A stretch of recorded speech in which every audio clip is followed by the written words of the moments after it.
Welcome back to news jet update. चलिए देखते हैं झारखंड की 25 फटाफट बड़ी खबरों को। इससे पहले आप झारखंड के किस जिले से न्यूज को देख रहे हैं हमें कमेंट बॉक्स में जरूर बताएं। साथ ही डेली अपडेट रहने के लिए आप हमारे चैनल को सब्सक्राइब कर बेल आइकन को दबाना बिल्कुल ना भूलें। अगर आप न्यूज को फेसबुक में देख रहे हैं तो पेज को फॉलो और लाइक करना ना भूलें। पहली बड़ी खबर, देश में कोरोना के हालात और वैक्सीनेशन को लेकर पीएम मोदी ने की उच्च स्तरीय बैठक। प्रधानमंत्री नरेंद्र मोदी ने शुक्रवार को देश में कोरोना वायरस से संबंधित स्थिति और टीकाकरण अभियान की समीक्षा के लिए एक उच्च स्तरीय बैठक की अध्यक्षता की। बैठक के एक दिन पहले केंद्रीय स्वास्थ्य सचिव राजेश भूषण ने कहा था कि भारत अभी भी कोरोना की दूसरी लहर से गुजर रहा है और यह अभी खत्म नहीं हुआ है। उन्होंने कहा था कि देश के 35 जिले अभी भी साप्ताहिक कोविड सकारात्मक दर 10% से अधिक की रिपोर्ट कर रहे हैं, जबकि यह 30 जिलों में 5 से 10% के बीच है। भारत की आधी से अधिक वयस्क आबादी को एंटी कोरोना वायरस वैक्सीन की कम से कम एक डोज मिली है, जबकि 18% को दोनों डोज लग चुकी है। इसके साथ ही केंद्र सरकार ने गुरुवार को कहा था कि देश में कोरोना के टीकाकरण की कुल संख्या 72 करोड़ के पार कर गई है। अगली बड़ी खबर, कक्षा 1 से 8 तक स्कूल खोलने की तैयारी, अभिभावक बोले बिना वैक्सीन नहीं भेजेंगे बच्चों को। झारखंड में कक्षा 1 से 8 तक विद्यालय खोलने का प्रस्ताव तैयार किया गया है। इसके लिए स्कूली शिक्षा एवं साक्षरता विभाग के द्वारा प्रस्ताव तैयार करके आपदा विभाग को भेजा गया है। कोरोना संक्रमण के कारण राज्य में प्राथमिक और मध्य विद्यालय 17 मार्च 2020 से बंद हैं। ऐसे में अगर आपदा विभाग प्रस्ताव को मान लेता है तो स्कूल खुलने का रास्ता साफ हो जाएगा, मगर इस बीच अभिभावकों की चिंता काफ़ी बढ़ गई है।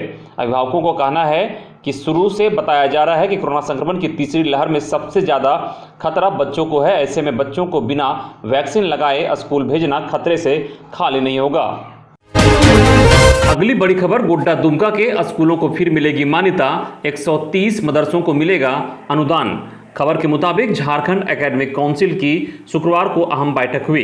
बैठक में जैक अध्यक्ष सहित अन्य सदस्यों ने हिस्सा लिया। बैठक में कई महत्वपूर्ण निर्णय लिए गए। इसमें गोड्डा और दुमका जिले के 3 स्कूलों को फिर मान्यता देने पर बात हुई। वहीं जिन 3 स्कूलों की मान्यता रद्द करने का आदेश जारी हुआ था उसे तत्काल स्थगित करने पर विचार बनी।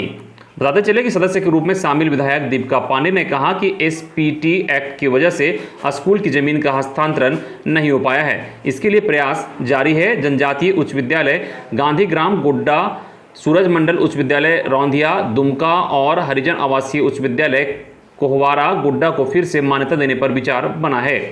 इसके साथ ही राज्य के मदरसों को अनुदान मिलने का रास्ता साफ हो गया है। बैठक में 130 मदरसा को अनुदान देने पर सहमति बनी है।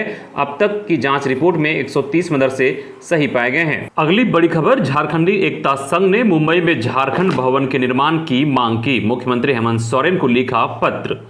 झारखंडी एकता संघ ने राज्य के मुख्यमंत्री हेमंत सोरेन को पत्र लिखकर मुंबई में झारखंड भवन का निर्माण शीघ्र कराने की मांग की है। पत्र में कहा गया है कि मुंबई में झारखंड भवन के लिए जमीन आवंटित हो चुकी है, अतः यथाशीघ्र झारखंड भवन का निर्माण कराया जाए। पत्र में झारखंड प्रवासी कल्याण आयोग का गठन, झारखंड प्रवासी मजदूर कर्मकार का डाटाबेस तैयार करने समेत 9 मांगे की गई है। पत्र में कहा गया है कि झारखंडी एकता संघ मुंबई झारखंड प्रदेश विगत 16 वर्षों से लगातार प्रवासी मजदूरों, छात्रों एवं जरूरतमंदों की आर्थिक, सामाजिक, शैक्षणिक और सुरक्षात्मक दृष्टिकोण से हर संभव मदद के अलावा श्रमिकों कर्मकारों के हित में कार्य कर रही है। संघ मुंबई में वर्ष 2005 से झारखंड स्थापना दिवस मनाती आ रही है। अगली बड़ी खबर, बच्चे की आंख में घुसी पेंसिल, रिम्स के डॉक्टरों ने ऑपरेशन कर निकाला। रिम्स के डॉक्टरों ने ऑपरेशन कर 4 वर्ष के बच्चे की आंख में घुसी पेंसिल का टुकड़ा निकाला। पढ़ाई के दौरान झपकी आने पर रामगढ़ निवासी बच्चे की आंख में पेंसिल घुस गई थी। आंख में 3 इंच पेंसिल का टुकड़ा घुसने से आंख क्षतिग्रस्त हो गई थी। रामगढ़ के निजी अस्पताल से उसे रिम्स रेफर किया गया। इसके बाद परिजन बच्चे को लेकर रिम्स पहुंचे और नेत्र विभाग के डॉक्टर राजीव गुप्ता से परामर्श लिया। इसके बाद डॉक्टर राजीव गुप्ता की टीम ने बच्चे का सफल ऑपरेशन किया। डॉक्टर गुप्ता ने बताया कि पेंसिल का टुकड़ा 3 इंच से बड़ा था, जो पलक के ऊपर से होते हुए मस्तिष्क तक पहुंच चुका था। ऑपरेशन में 3 घंटे से ज़्यादा का समय लगा। बच्चे की उम्र कम थी, इसलिए माइक्रो सर्जरी की गई। अगली बड़ी खबर, रांची के चिरौंदी में बनेंगे 872 फ्लैट। जर्जर आवास को तोड़कर नगर निगम बनाएगा आवासीय कॉम्प्लेक्स। रांची के चुरौंदी में नगर निगम 872 नए फ्लैट बनाने जा रहा है। इसकी कवायद शुरू हो गई है। इस पूरे प्रोजेक्ट की निगरानी खुद नगर आयुक्त मुकेश कुमार कर रहे हैं। नगर आयुक्त के निर्देश पर निगम के उपनगर आयुक्त कुंवर सिंह पाहर ने चुरौंदी पहुंचकर स्थल का जायजा लिया था। यहां उपनगर आयुक्त ने आवासों में रहने वालों के साथ बैठक भी की थी। बैठक कर उन्हें योजना के बारे में बताया गया। सभी लोग नए फ्लैट लेने के लिए राजी हो गए थे। अगली बड़ी खबर, जामा से विधायक रहे स्वर्गीय दुर्गा सोरेन की 53वीं जयंती मनाई गई। झामो नेता और जामा से विधायक रहे स्वर्गीय दुर्गा सोरेन की 53वीं जयंती मनाई गई। लोवाडी स्थित दुर्गा सोरेन के आदमकद प्रतिमा पर पार्टी सुप्रीमो शिबू सोरेन एवं मुख्यमंत्री हेमंत सोरेन ने शुक्रवार को माल्यार्पण कर श्रद्धांजलि दी। इसके बाद कांटाटोली स्थित कैप्टन शहीद अब्दुल हमीद के स्मारक पर माल्यार्पण कर श्रद्धासुमन अर्पित किया। इस मौके पर मुख्यमंत्री हेमंत सोरेन ने कहा कि दुर्गा सोरेन चौक का जीर्णोद्धार किया जाएगा। मौके पर ही उन्होंने नगर आयुक्त मुकेश कुमार को बुलाकर दुर्गा सोरेन चौक को संवारने के लिए विशेष दिशा निर्देश भी दिए। कार्यक्रम में महिला मोर्चा की जिला अध्यक्ष प्रोफेसर चिंतामणि सांगा की ओर से रक्तदान शिविर का आयोजन किया गया। मौके पर दुर्गा सोरेन स्मारक समिति द्वारा कोरोना योद्धाओं को सम्मानित भी किया गया। अगली बड़ी खबर, जल संसाधन विभाग में आउटसोर्स पर रखे जाएंगे कंप्यूटर ऑपरेटर। जल संसाधन विभाग में आउटसोर्स पर computer operator, data entry operator एवं अन्य कर्मियों की नियुक्ति की जाएगी। विभाग ने इसके लिए JAP IT agency messrs M4 solution limited से कर्मियों को लेने का फैसला लिया है। विभाग ने इस संबंध में स्वर्ण रेखा बहुउद्देशीय परियोजना आदित्यपुर सभी मुख्य अभियंता जल संसाधन विभाग को निर्देश जारी किया है। कंप्यूटर ऑपरेटरों की सेवा बाह्य स्रोत से लेने का निर्देश दिया है। यह व्यवस्था 1 सितंबर से ही प्रभावी कर दी गई है। अगली बड़ी खबर, 3 दिवसीय दौरे पर धनबाद पहुंचे आरएसएस प्रमुख मोहन भागवत कई कार्यक्रमों में करेंगे शिरकत। आरएसएस प्रमुख मोहन भागवत शुक्रवार को धनबाद पहुंच गए हैं, जहां वो 3 दिनों तक धनबाद में रहकर प्रांत कार्यकारिणी प्रचारक, संगठन पदाधिकारी और प्रबुद्ध बुद्धिजीवियों के साथ बैठक करेंगे। 3 दिन का कार्यक्रम धनसार स्थित राजकमल सरस्वती विद्या मंदिर में होगा। संघ प्रमुख के कार्यक्रम में बिहार झारखंड के पदाधिकारी, संघ कार्यवाह, महानगर और नगर के कार्यकर्ता मौजूद रहेंगे। कार्यक्रम में शामिल होने के लिए प्रांत के कई पदाधिकारी धनबाद पहुंच गए हैं। संघ प्रमुख के साथ प्रांत प्रचारक, क्षेत्र प्रचारक भी आ रहे हैं। इनके अलावा भाजपा के प्रदेश के नेता भी आ सकते हैं। अगली बड़ी खबर, सहायक अभियंताओं की नियुक्ति का रास्ता साफ, हाईकोर्ट की डबल बेंच का फैसला सरकार के पक्ष में।